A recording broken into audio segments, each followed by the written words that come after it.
Numa terça-feira, 20 de março de 1990, após a consulta ao gerente da minha conta, eu recebi a notícia de que todo o dinheiro que eu economizei por anos estava bloqueado. Era o plano Collor que entrava em vigor. De tudo que poupei, apenas 50 mil cruzados novos poderiam ser sacados. O restante seria devolvido em 12 parcelas iguais a partir de setembro do ano seguinte, com juros crescentes de 6% ao ano. A inflação do mês anterior era superior a 80%, a menos que a economia sofresse uma modificação profunda. Ao final do confisco, não sobraria nada daquele dinheiro. E como uma desgraça nunca vem só, ao chegar na indústria onde eu trabalhava, o meu chefe disse para eu passar no RH. Eu subi aquela escada em L já sentindo um frio no estômago. Eu estava demitido. E agora? O que fazer sem emprego?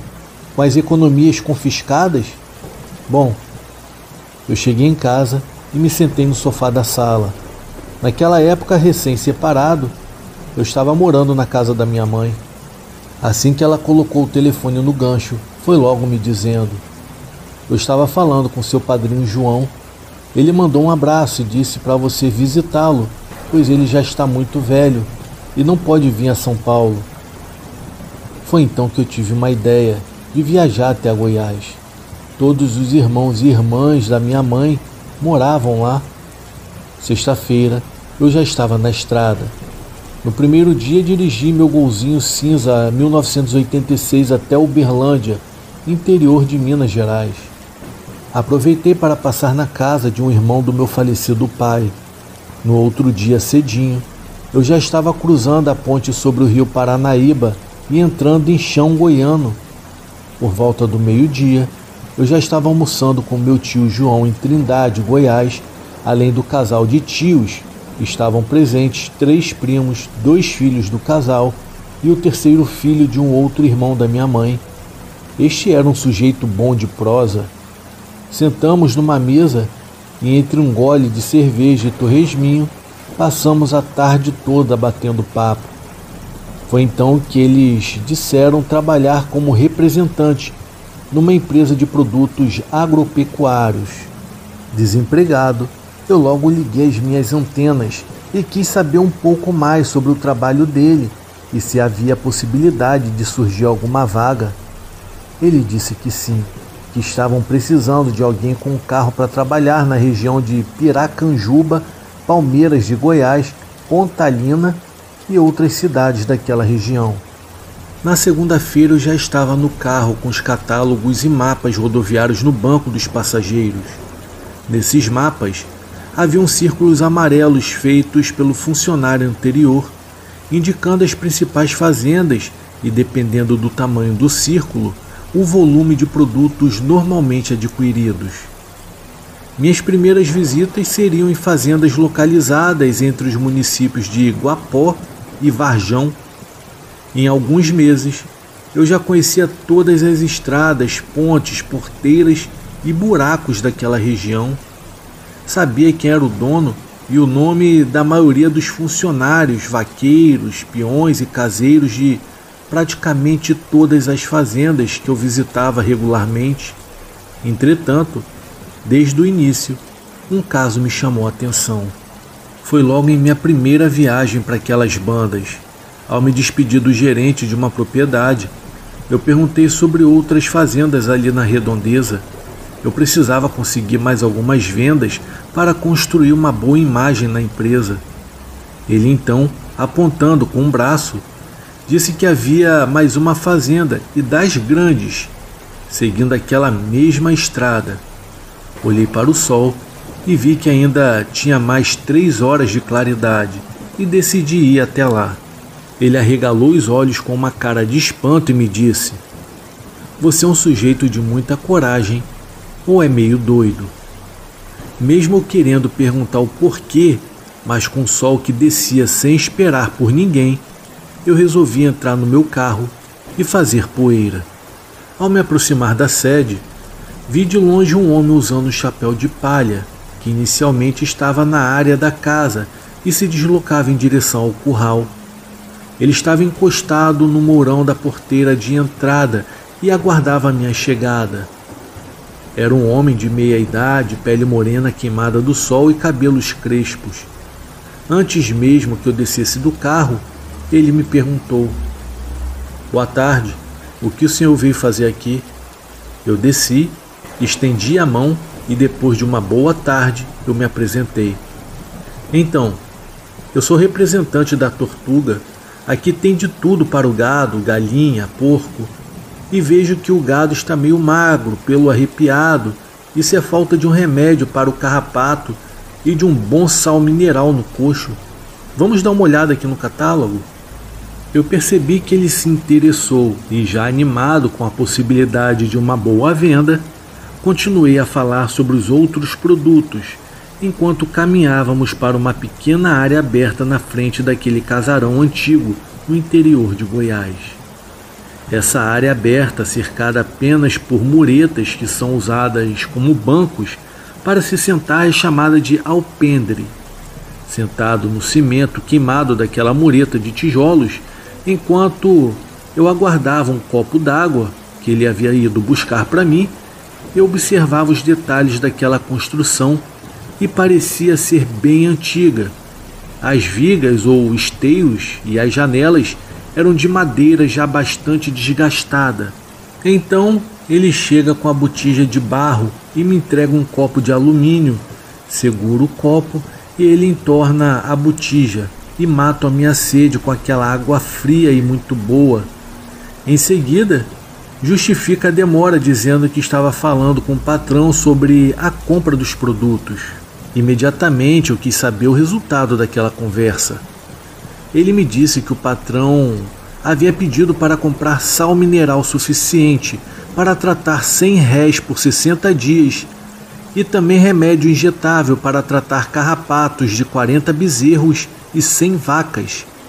Fechamos o pedido e disse a ele que uma parte deveria ser paga naquele momento e o restante no dia da entrega. Ele sai e volta em seguida com um pacote de cédulas e, depois de contá-las na minha frente, as entrega a mim dizendo: "Está certo. Quer conferir de novo?"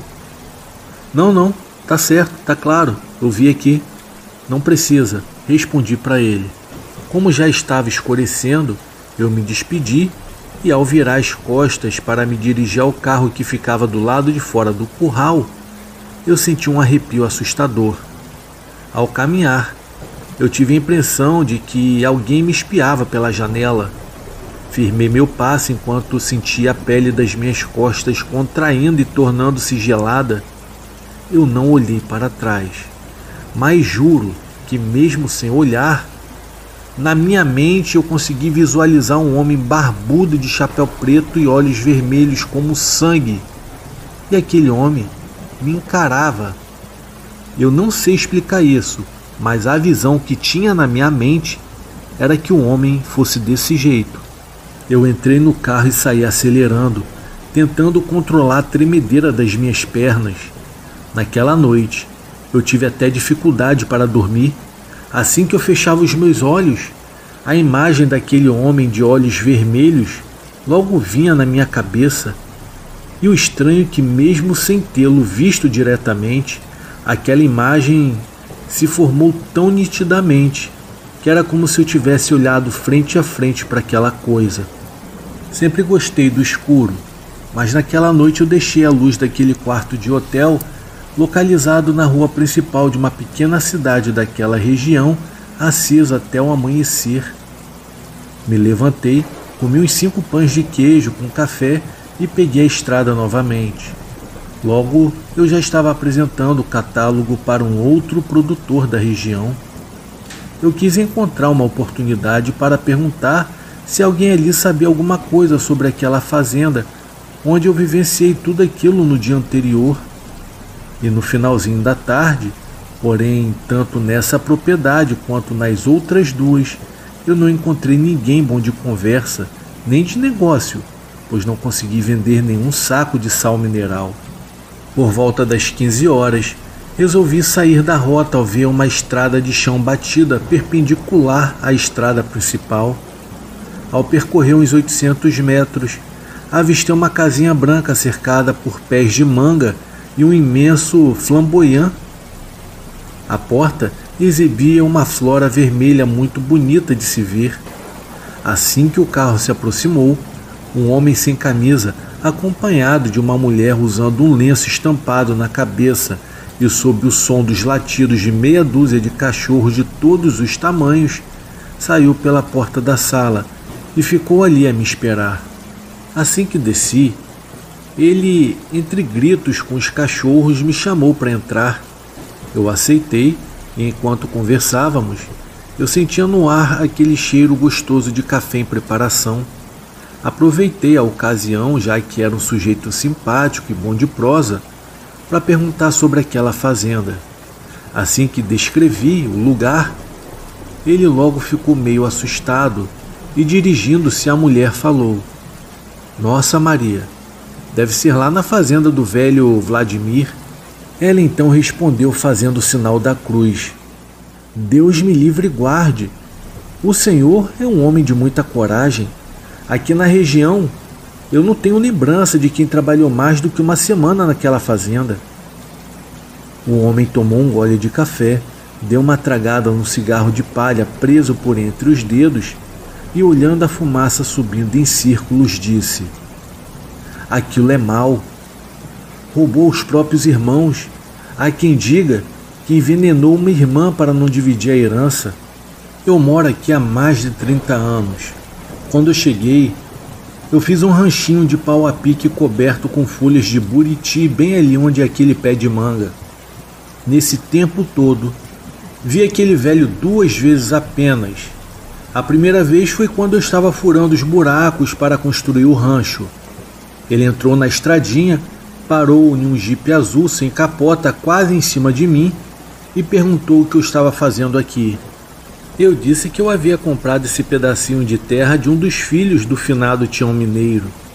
Ele apenas me olhou com desprezo e foi embora, rasgando a soroba com o jipe. A outra vez, já faz uns 10 anos. Eu estava precisando de dinheiro, pois a minha mulher havia ficado meio adoentada e me disseram que ele tinha empreitada para roça e pasto na época. Ainda não tinha essas conversas sobre ele por aqui.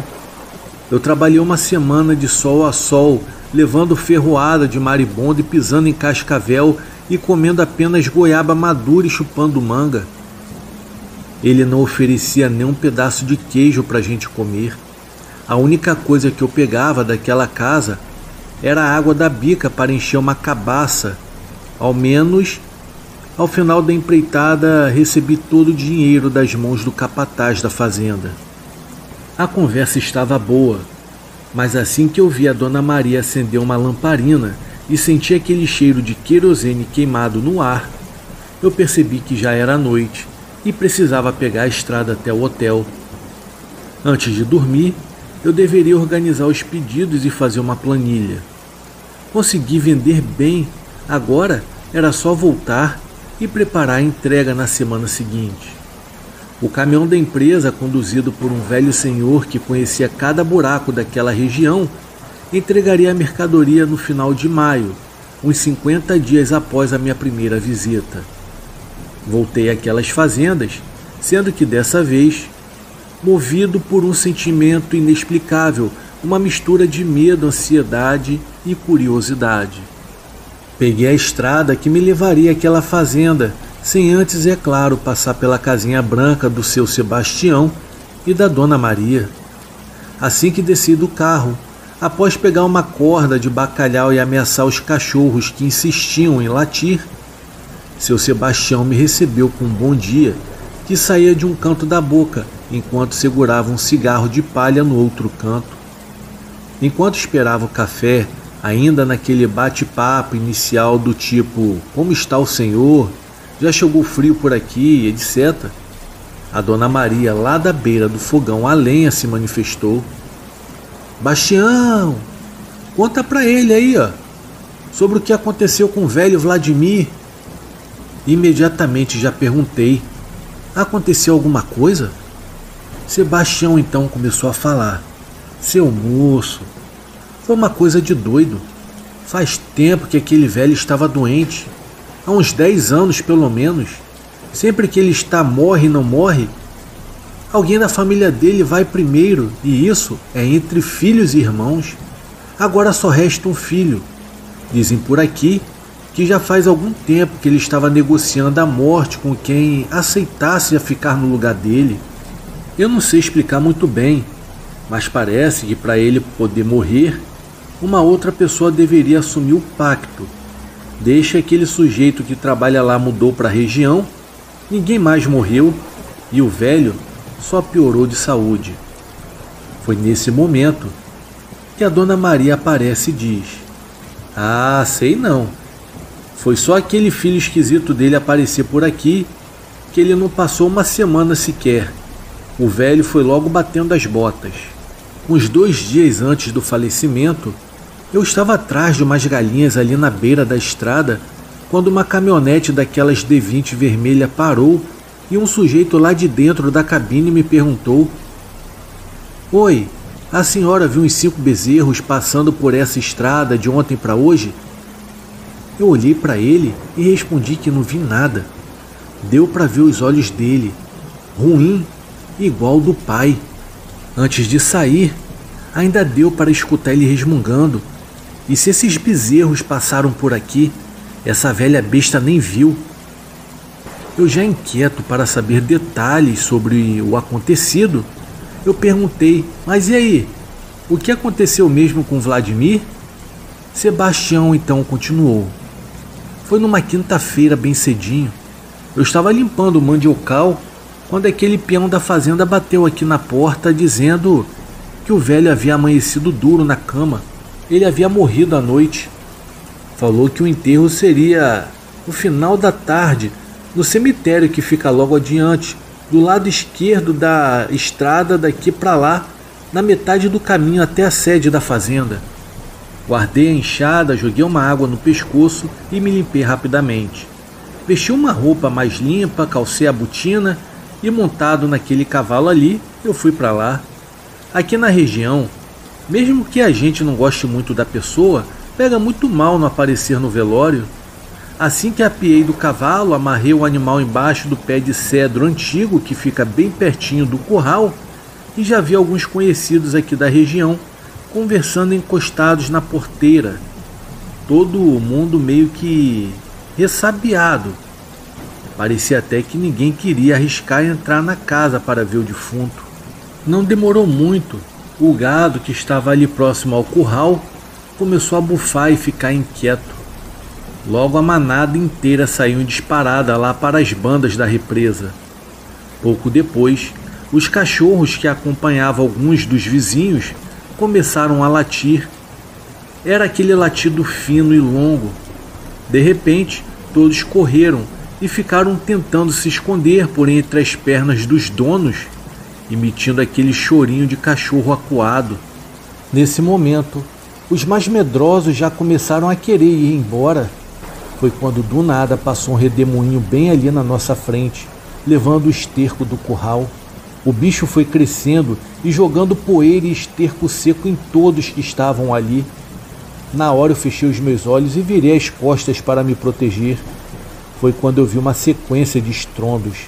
As janelas daquela casarona velha batiam tão forte que pareciam que estavam sendo arrancadas.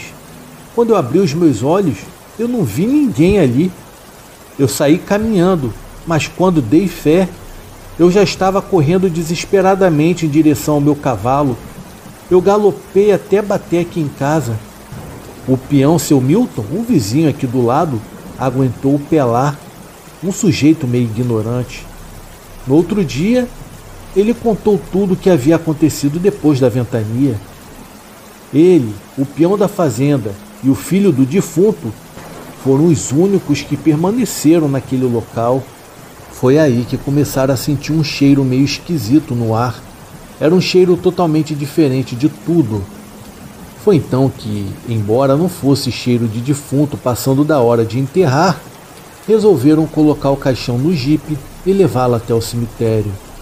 O filho do velho estava no volante, enquanto o peão estava sentado no banco do carona e vigiava o caixão colocado atravessado sobre os bancos traseiros e apoiado no pneu do estepe.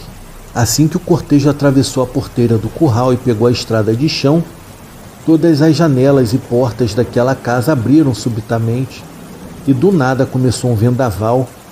Por onde o jipe passou, ficou um rastro de árvores caídas nos dois lados da estrada, desde a fazenda até a entrada do cemitério. Quando o senhor passar por lá, vai poder ver que até os pés de araticum, pequizeiro e sucupira, que são bem grossos, foram arrancadas pela ventania que seguiu o cortejo. Eu nunca vi nada assim por aqui, nem na mais brava das chuvas, e olha que mês de novembro sempre tem chuva brava por aqui na região. Aquilo que aconteceu não é coisa desse mundo. Por algum tempo eu fiquei imóvel sentado no tamborete. Depois, como eu precisava cumprir a cota do dia, eu peguei a estrada e fui em direção àquela fazenda. Haviam outros clientes que usavam aquele mesmo caminho. Em um determinado ponto, eu olhei pela janela e vi o muro de pedras do pequeno cemitério. Dali em diante, realmente quase todas as árvores estavam tombadas. Haviam galhos arrancados e deixados à beira da estrada. Algo impossível de explicar. Durante todo esse percurso, até passar pela encruzilhada que dava acesso à sede daquela fazenda, só havia nos dois lados da estrada troncos arrancados e galhos retorcidos. Parecia que o carro trafegava em câmera lenta, flutuando. O meu estômago estava gelado e minha cabeça dispersa. Aquela foi a minha última viagem para aquela região, pois a minha mãe acabou falecendo e eu tive que voltar para São Paulo. Hoje eu estou com 76 anos de idade, mas sempre que me deito eu sinto aquele mesmo frio nas costas. Agora não é apenas pelo velho Vladimir me espiando pela janela, mas por saber que assim que começar a dormir, aparecerá em minha mente a imagem do peão da fazenda e do herdeiro sentados no alpendre daquela casa velha, olhando para mim com aqueles olhos de fogo.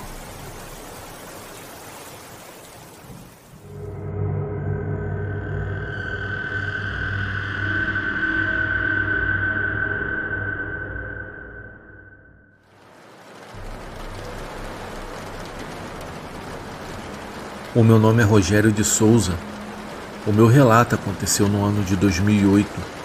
Após um ano desempregado, eu consegui um emprego como ajudante em uma empresa de construção, graças à indicação de um amigo meu que era conhecido do encarregado. Esse trabalho chegou na hora certa, pois a minha esposa Ana estava grávida do nosso primeiro filho. Estávamos muito felizes e eu mais do que nunca precisaria de dinheiro para preparar tudo para a chegada do bebê. Eu nunca havia trabalhado na área de construção e todos os dias eu chegava muito cansado em casa, porém feliz por poder prover sustento da minha família. Eu estava há 4 meses naquela empresa e já tinha um bom relacionamento com todos os meus colegas. O trabalho era pesado, mas tornava-se até que divertido no meio das conversas e brincadeiras que tínhamos durante o expediente. Havia um senhor que trabalhava conosco chamado Pedro. Ele era um pedreiro de mão cheia, além de ser muito divertido e brincalhão. Perdi as contas de quantas vezes trabalhava ouvindo suas piadas e seus causos. Seu Pedro era paciente e ensinava o que podia de sua profissão. E como eu era novo naquele ramo de trabalho, os seus ensinamentos me ajudaram muito. Acabamos então nos tornando grandes amigos. Um tempo se passou e terminamos a obra em que estávamos trabalhando. No dia seguinte, tivemos uma reunião com o encarregado que nos comunicou que a empresa havia assinado um novo contrato para a construção de uma escola na comunidade de Águas Claras, que ficava na zona rural. Era um pouco afastado do município onde eu morava, Porém, fiquei feliz, pois eu sabia que essa obra demoraria alguns meses e significava que o meu emprego estava seguro por mais um tempo. Como eu era apenas um ajudante e a minha carteira não era assinada, caso a empresa ficasse sem serviço, os ajudantes seriam os primeiros a serem dispensados. O encarregado explicou os detalhes e marcou o local onde deveríamos nos reunir no outro dia bem cedo. E às 5 horas da manhã, o ônibus viria nos buscar e nos levar até o local da obra. No outro dia, no horário marcado, o ônibus chegou. O trajeto eram cerca de 2 horas e meia passando pelo vilarejo e que logo chegamos ao terreno onde seria a escola, que ficava no final dessa localidade. Naquele dia, iniciamos nossos trabalhos e no finalzinho da tarde o ônibus voltou para nos levar de volta ao município. A nossa rotina foi essa e tudo ocorreu tranquilamente durante alguns meses. Certo dia, chegamos na obra e havia uma grande bagunça lá dentro. Muitas telhas e tijolos haviam sido quebrados e sacos de cimento rasgados e ferramentas espalhadas por toda parte. O nosso encarregado ficou uma fera quando viu aquela cena e nos disse que ainda naquele dia tomaria uma atitude drástica.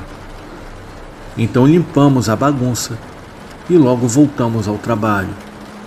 No final da tarde, pouco antes do ônibus chegar, nos reunimos e o encarregado começou a falar: pessoal, devido ao ato de vandalismo que aconteceu aqui, a obra não vai poder ficar sozinha. Com certeza os moleques da região estão vindo fazer bagunça durante a noite. E eu preciso que 2 de vocês se disponibilizem a dormir na obra.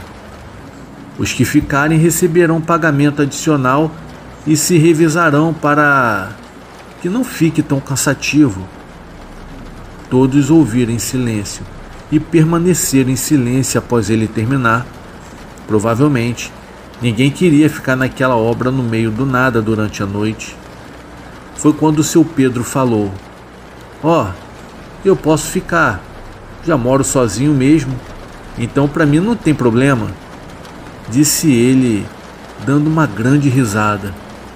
O seu Pedro era um homem viúvo e os seus filhos, todos eles já tinham constituído uma família. Ele morava sozinho há um bom tempo e já estava acostumado. O encarregado nos olhou e disse: eu preciso de mais um de vocês, pessoal. Aquele dinheiro extra era muito tentador e para mim, que estava prestes a ser pai, era ainda mais. Eu comecei a pensar no que eu faria com aquela grana e logo levantei o braço dizendo que eu também ficaria. O encarregado explicou que o seu Pedro ficaria uma noite e eu ficaria a outra, e assim nos revezaríamos até a obra terminar. Ele pediu que nós preparássemos umas coisas, pois no outro dia já começaríamos na nossa nova tarefa. Eu conversei com seu Pedro e ele disse que ficaria primeiro, e eu concordei. E fomos então em direção ao ônibus que acabara de chegar. Chegando em casa eu falei tudo para minha esposa Ana. Ela não gostou muito da ideia, então tive que explicar que aquele dinheiro extra ajudaria muito para que comprássemos as coisas do nosso bebê.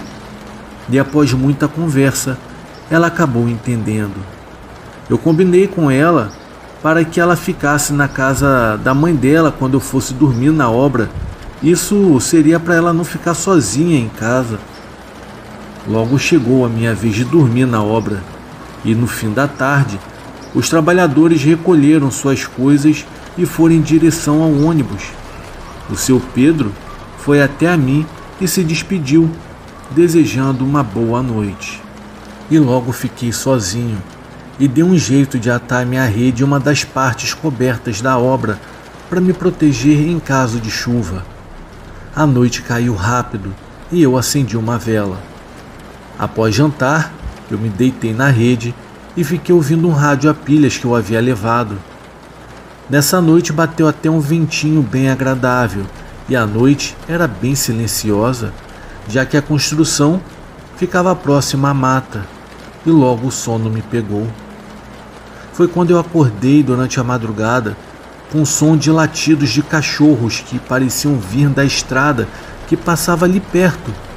A vela já havia se apagado e eu fiquei apenas deitado, ouvindo aqueles cães que pareciam latir para algo que passava pesado pela estrada.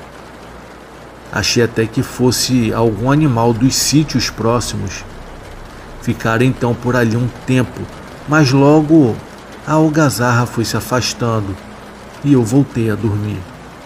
Alguns dias se passaram. Eu já havia até me esquecido do ocorrido.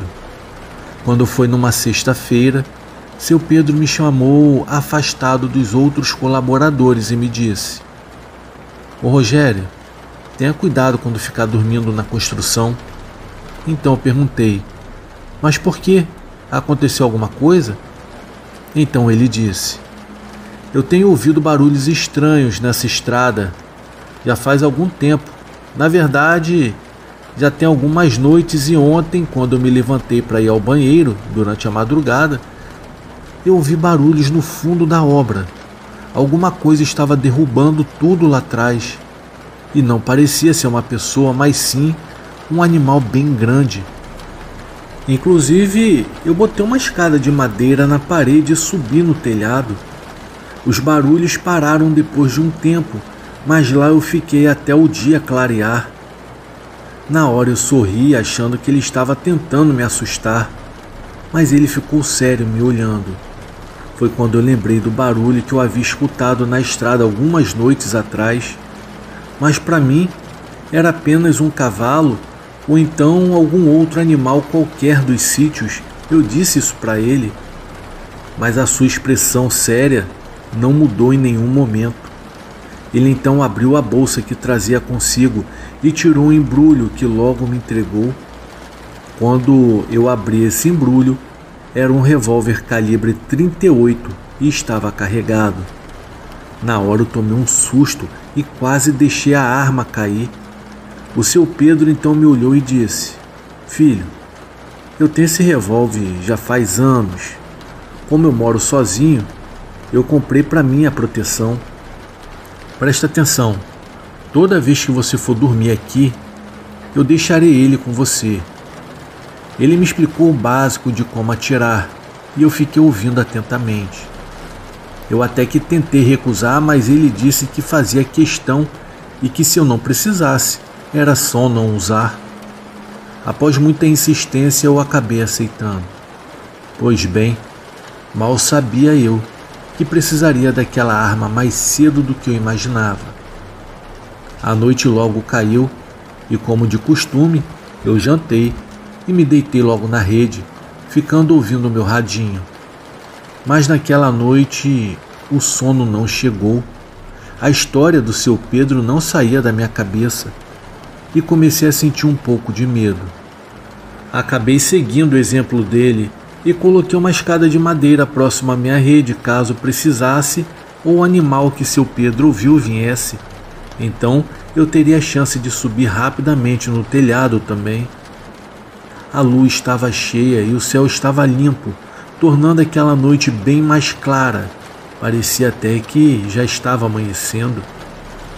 Já era madrugada quando eu ouvi um som de cachorros latindo ao longe. Eles gritavam e choravam como se alguém os batesse. Eu desci da rede, peguei o revólver e subi na escada e a puxei para cima e me sentei. Eu fiquei parado lá de cima, apenas ouvindo todo aquele reboliço. Pouco tempo depois, aquela barulheira dos cachorros parou e a noite ficou silenciosa.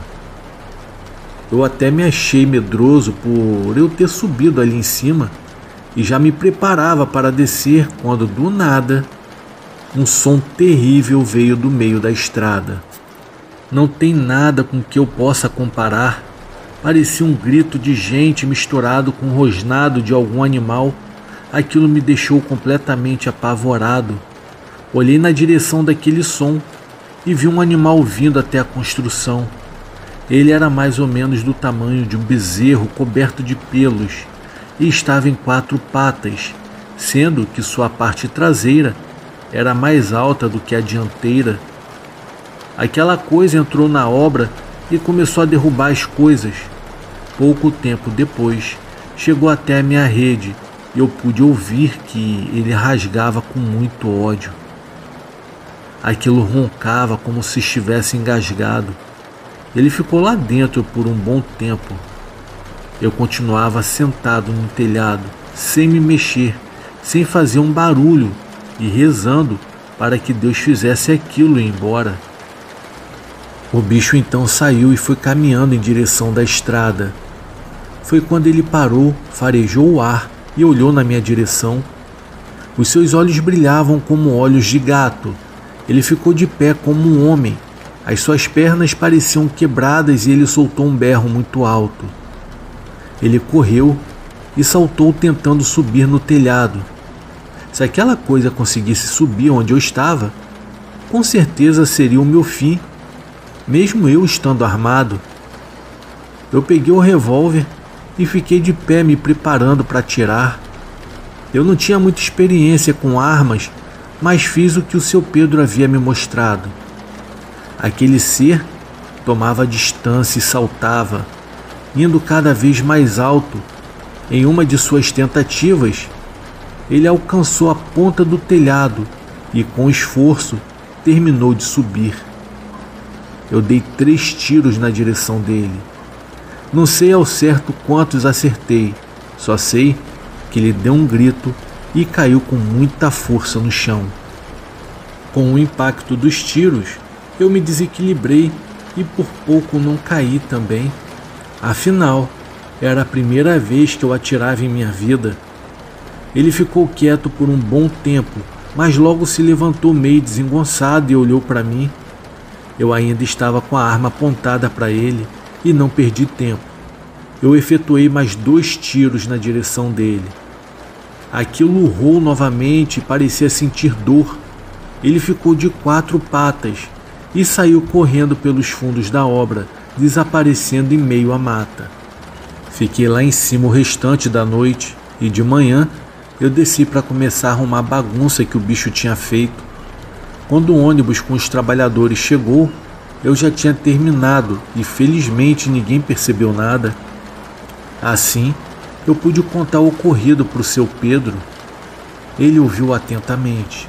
Disse que já desconfiava do que aquele bicho poderia ser e, de acordo com a descrição que eu dei, ele afirmou ser um lobisomem.